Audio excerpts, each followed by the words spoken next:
পুরীর জগন্নাথ মন্দিরে কিন্তু প্রতিদিন মা লক্ষ্মী নিজে হাতে রান্না করেন মহাপ্রভু জগন্নাথ দেবের জন্য। তার এই ৫৬ ভোগের রন্ধন নিয়ে মা সারাদিন খুব ব্যস্ত থাকেন, কারণ মহাপ্রভু খেতে খুব ভালোবাসেন আর তাকে খাওয়াতে মা লক্ষ্মীও ভীষণ ভালোবাসেন। আর বছরের যদি এই ৭টা দিন মাসির বাড়ি আসার উপলক্ষে ভগবানকে আমাদের খাওয়ানোর সুযোগ হয়ে থাকে, এর মতো পরম সৌভাগ্য মনে হয় পৃথিবীতে কোনো কিছুর সঙ্গেই তুলনা করা সম্ভব নয়। আগের পার্টে আমি তোমাদেরকে মহাপ্রভুর ভোগ রন্ধনের কিছু ক্লিপ শেয়ার করেছি, সেখানে বোঝা দেয় যে কতটা চাপ আমাদের মাথার উপর ছিল। আসলে উনি যে ভোগগুলো খান সেগুলোর মধ্যে নারকেল কিন্তু দিতেই হবে, তাই আমি বসে পড়েছিলাম নারকেল কোড়াতে। আমি সবজি কাটাকুটি করে ধুয়ে গুছিয়ে দিতে দিতে মামুনির প্রায় রান্না অর্ধেক কমপ্লিট হয়ে যাচ্ছিল। আসলে রান্না আর বান্নার মধ্যে বান্না করতে করতেই রান্না কমপ্লিট হয়ে যায়, বান্না করতেই মাথা খারাপ হয়ে যায়। আর আমি এবছর প্রভুর জন্য মাটির থালা নিয়ে এসেছিলাম। সেই মাটির থালার মধ্যে মামুনিকে বলেছিলাম খুব সুন্দরভাবে কলা পাতাটা কাটিং করতে। এই যে থালাটা রেডি করছি, এটা হচ্ছে আমাদের শীতলা মায়ের জন্য।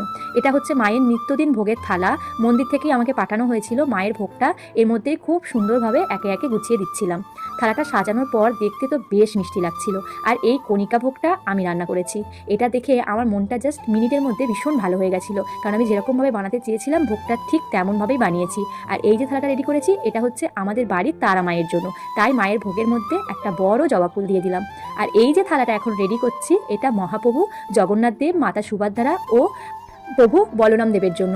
এই ৭টা দিন মহাপ্রভু জগন্নাথ দেব তার ভাই বোনকে নিয়ে মাসির বাড়ি আসেন কিন্তু ভক্তদের সঙ্গে দেখা করতে আর মাসির হাতে ভালো মন্দ খাবার দাবার খাওয়ার জন্য।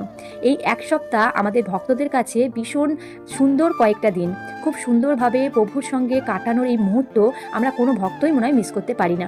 এর মাহাত্ম্য তখনই বোঝা যায় যখন আমরা পুরীর মতো পূর্ণভূমিতে পা দিয়ে রথযাত্রার দিনগুলো উপভোগ করতে পারি। কিন্তু সবার পক্ষেই তো সব কিছু সম্ভব নয়। ভগবান না চাইলে তার দ্বারে যাওয়া একদমই সম্ভব নয়। ভগবান যেদিন চাইবে, যখন চাইবে, তখনই তার কাছে যাওয়া যায়।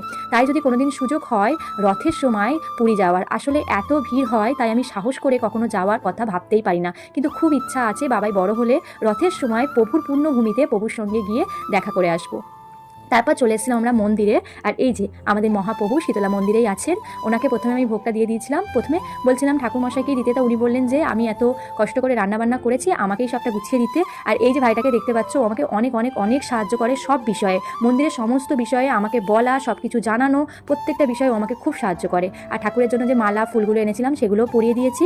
আর এই যে ছোট পুরোহিত এখানে এসে এত খুশি হয়ে গেছে, বাড়ির মধ্যে নাকি এখানে ওকে আরতি করতে হবে, তাই এখন এখানে মায়ের আরতিটা ওই পুরোহিতই সেরে নিলেন।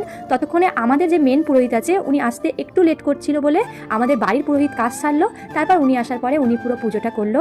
আর মন ভরে আজকে ভগবানকে খাওয়ালাম। তোমাদের আজকের এই ভিডিওটা কেমন লাগলো অবশ্যই জানিও। পুজোর পর এখানে এখন যে রথে করে উনি এসছেন সেই রথটা